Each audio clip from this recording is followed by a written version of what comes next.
January 27th, 2021, Daily Math Review number 1. All right, so the number of blueberry muffins that a baker makes each day is 40% of the total number of muffins that she bakes. On Tuesday, the baker makes a total of 60 muffins.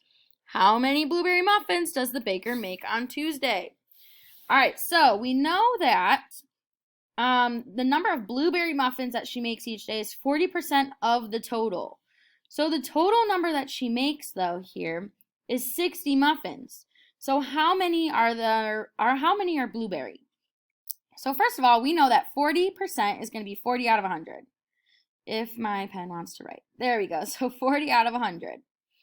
The total muffins that she makes are 60.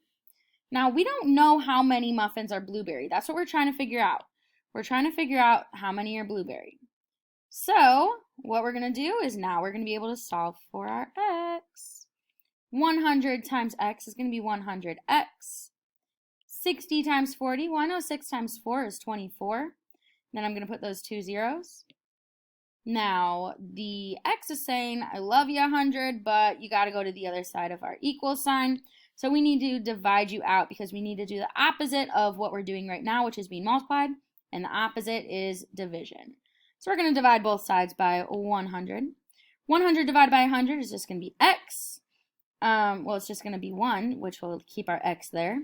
We can cancel out some zeros here. There's a 0, there's a 0. Look at this.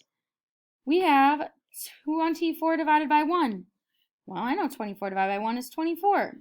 So our answer in our box over here, the type answer here, the baker makes 24 blueberry muffins on Tuesday. And that is going to be it. So 24 muffins. And that is it for the DMR number 1. Great job.